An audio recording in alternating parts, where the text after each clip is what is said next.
is CBS News Miami. Good afternoon, and thank you for joining us. I'm Naja Sherman, and welcome to CBS News Miami's 4 p.m. Quickcast. Let's take a look at today's top stories. And taking a live look at radar, we are tracking activity in the tropics. Let's get right to next weather. Chief Meteorologist and Hurricane Specialist Ivan Cabrera with the breakdown. All right, so we have Tropical Storm Alberta, the first named storm of the season, everybody. And this is the same system we've been tracking the last few days. Finally got its act together to receive that name with a closed area of circulation. It's going inland by tonight. This thing is over Mexico here, but the impacts are not beginning today. They've been with us through the last several days as we've been talking about some very heavy rainfall moving through Texas. You can see how the rain shield extends north up to 500 miles. We've got tropical storm force wind gusts, and that heavy rain will continue there.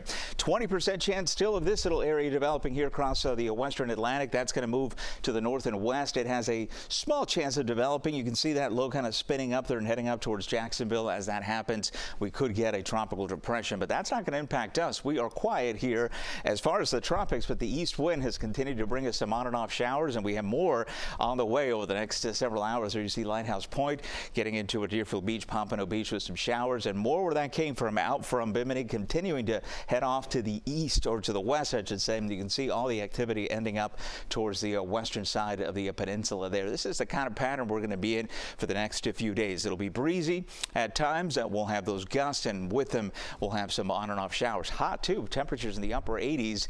Now that's typical for this time of year because some additional moisture has moved in. It feels like the mid and upper 90s, but nothing intolerable here for the rest of the evening. We're looking good. Temps in the low 80s. Forecast for the next few days, that pattern continues. On and off showers with the breeze coming in. That is happening through the upcoming weekend. We'll transition into more showers and thunderstorms in the afternoons, I think, by the time we get into next week. But for now, looking pretty good here. Now remember, we are backward as far as the rainfall dates start. It starts early, continues through the afternoon, and then by the afternoon and evening, we have diminishing coverage, and that'll be the case as we head through Friday. A little less coverage Friday with some drier air, but the weekend not looking bad. 30 to 40% rain chances with high temperatures in the upper 80s to around 90, and then our rain chances going up. That's more traditional afternoon storms, particularly across inland areas by next week. An investigation is underway after a deadly shooting in a South Florida neighborhood. Police say a man was found with gunshot wounds. He was rushed to the hospital where he later died. CBS News Miami's Morgan Reiner reports. We are learning that the victim in this case is a lifelong resident of this very neighborhood. He was shot and killed just a block away from where he lived. Thank you so much, sir. You're welcome. You're welcome. Thaddeus Scott said he remembers when Chris, or as some like to call him, Rolex, was born. We all grew up playing on the park, and I went to school with his aunt. You know, I knew the guy when he was born, man. I knew this kid when he was born, this young man when he was born. Miami-Dade police said the call came in at 1:30 Wednesday morning. A man suffering from gunshot wounds found on the floor. He was transported to Jackson Memorial Hospital, but he did not survive. And it saddens me to see, you know, a young man with so much promise to, you know, die on a street corner less than a block away from where he grew up and played ball, went to school, and, you know, it's just sad. He will remember Chris riding around the community he grew up in on his bike, saying hi to everyone. Ride, walk, talk, you know, crack jokes, you know, just a regular young man. Family showed up to pay their respects too, not ready to talk. But it's clear Chris was deeply loved. Miami-Dade police added that he is 57 years old. He was in the street when he was shot and killed, but they do not know what he was doing at the time. They also did not say whether or not they know who the shooter is, but added that this is an ongoing investigation. In Miami-Dade County, Morgan Reiner, CBS News, Miami. Terrifying moments for a store clerk in Miami. He was beaten and robbed. The crime all caught on camera. Two men walked into the store, one of them holding a gun to the clerk's face. It was while the other man robbed that store. This happened early yesterday morning at the Mercy supermarket. It is off 66th Street and Biscayne Boulevard. Police say the suspects grabbed cash and other items before taking off. Clerk was taken to the hospital and is expected to be okay. Call police if you recognize these men. A man was arrested accused of a disturbing crime. Police say 26-year-old Morris Thomas made written threats to commit a mass shooting at a South Florida temple. CBS News Miami's Peter Dinch talked to a local rabbi. He says this has become a repeat issue. More than 50 synagogues around Florida reportedly received bomb threats by email on Tuesday, and while no one was hurt, some prominent rabbis are expressing their concerns. They say that anti-Semitic incidents have increased dramatically since Hamas attacked Israel on October 7th. This is obviously a very concerning thing, and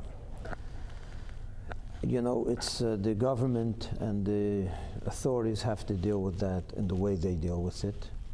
As far as the community, it's never good to be panicked, and we have to be vigilant and do what we have to do to protect our facilities. We as a Jewish community, and not only Jewish people, the world have to stand up to it and say we're not going to accept it, we're not going to be scared. We're not going to run away. We'll have much more on this story coming up in just an hour at 5. In Hollywood, Peter Dinch, CBS News, Miami.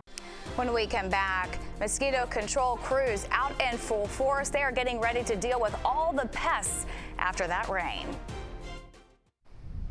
Welcome back to CBS News Miami's 4 p.m. Quickcast. Mosquito control crews are out in full force. They are getting ready to deal with an onslaught of the pests after all that rain. CBS News Miami's Ted Scouten gives us a closer look at the operation.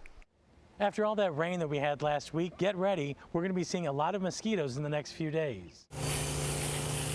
That has mosquito control crews out pre-treating areas where there's a lot of standing water.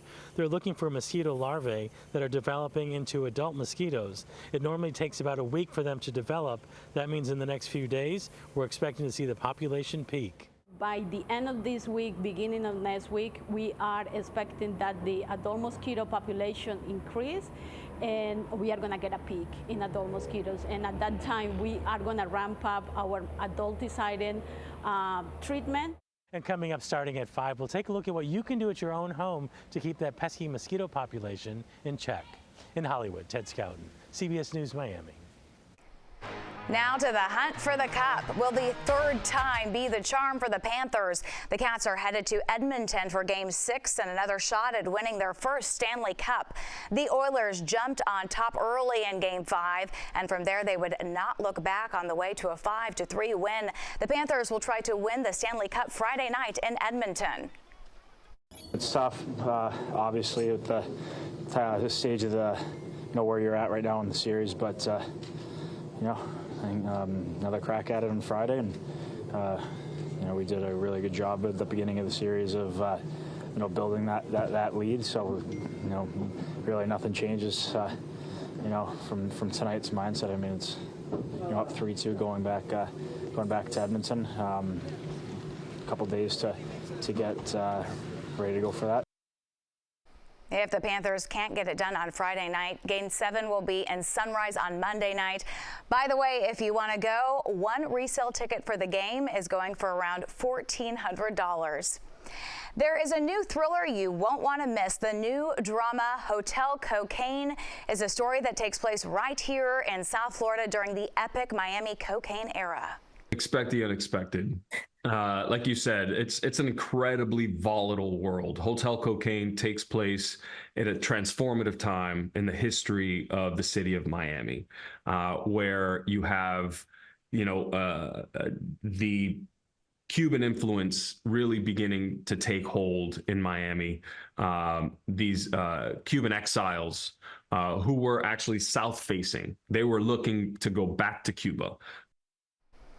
Hotel Cocaine is now available on MGM+. That's the CBS News Miami Quickcast. I'm Naja Sherman. Stay tuned for more news right here on CBS News Miami, and have a wonderful Juneteenth.